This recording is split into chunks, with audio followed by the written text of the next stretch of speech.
ओम शांति। यह मुरली 11/10/1975 की है। आज की अव्यक्त मुरली का शीर्षक है अंतवाहक रूप द्वारा परिभ्रमण।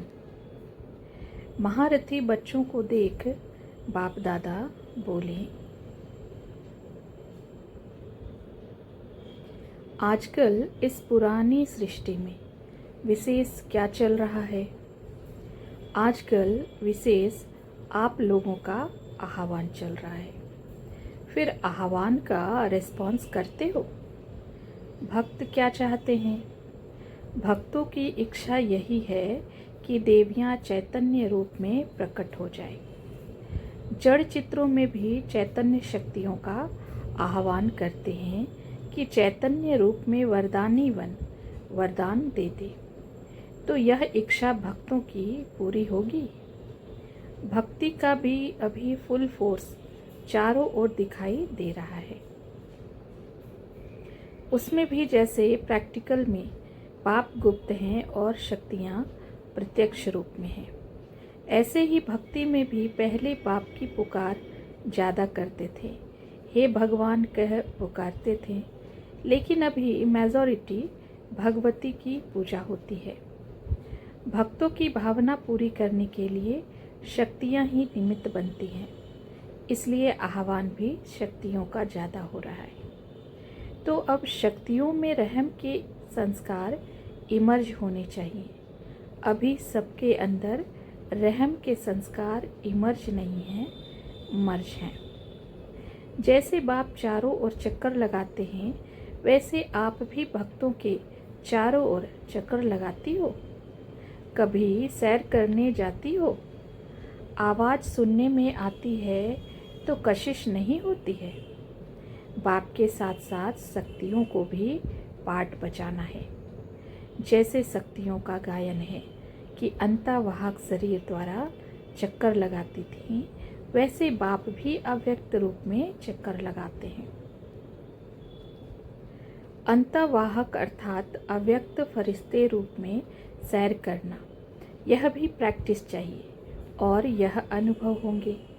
जैसे साइंस के यंत्र दूरबीन द्वारा दूर की सीन को नज़दीक में देखते हैं, ऐसे ही याद के नेत्र द्वारा अपने फरिश्तेपन की स्टेज द्वारा दूर का दृश्य भी ऐसे ही अनुभव करेंगे, जैसे साकार नेत्रों द्वारा कोई दृश्य देख आए। बिल्कुल स्पष्ट दिखाई देंगे, अर्थात अनुभव होगा। साइंस का मूल आधार है लाइट। लाइट के आधार से साइंस का जलवा है। लाइट की ही शक्ति है। ऐसे ही साइलेंस की शक्ति का आधार है डिवाइन इनसाइट। इन द्वारा साइलेंस की शक्ति के बहुत वंडरफुल अनुभव कर सकते हो। यह भी अनुभव होंगे। जैसे स्थूल साधन द्वारा सैर कर सकते हैं, वैसे ही जब चाहो जहाँ चाहो वहाँ का अनुभव कर सकते हो। ना सिर्फ इतना जो सिर्फ आपको अनुभव हो, लेकिन जहाँ आप पहुँचो उन्हों को भी अनुभव होगा कि आज जैसे प्रैक्टिकल मिलन हुआ। यह है सफलता मूर्त की सिद्धि। वह तो रिवाजी आत्माओं को भी सिद्धि प्राप्त होती है। एक ही समय अनेक स्थानों पर अपना रूप प्रकट कर सकते और अनुभव करा सकते हैं। वह तो अल्पकाल की सिद्धि है, लेकिन यह है ज्ञान युक्त सिद्धि। ऐसे अनुभव भी बहुत होंगे। आगे चलकर कई नई बातें भी तो होंगी ना।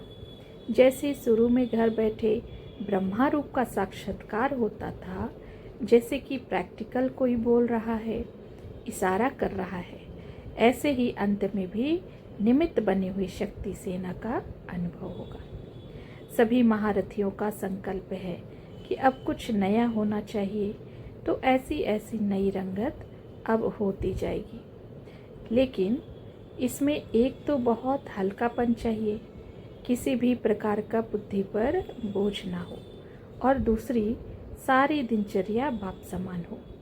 तब ब्रह्मा बाप समान आदि से अंत के दृश्य का अनुभव कर सकते हो। समझा?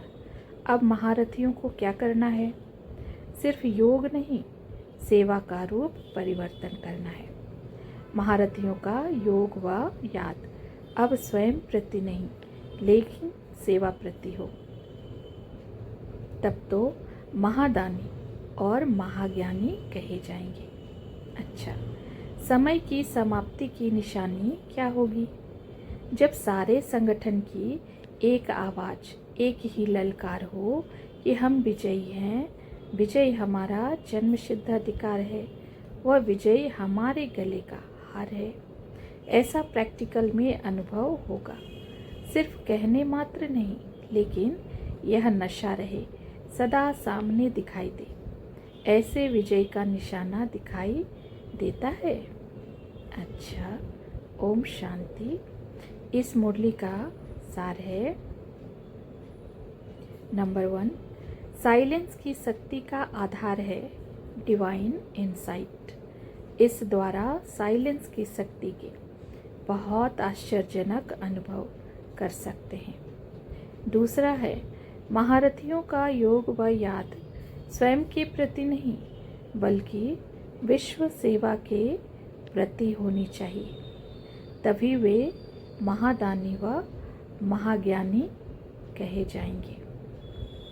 तीसरा है, याद के नेत्र द्वारा और अपने फरिश्तेपन की स्टेज द्वारा दूर का दृश्य भी ऐसे अनुभव कर सकते हैं जैसे साकार नेत्रों द्वारा कोई दृश्य देखा जाता है। अच्छा, ओम शांति।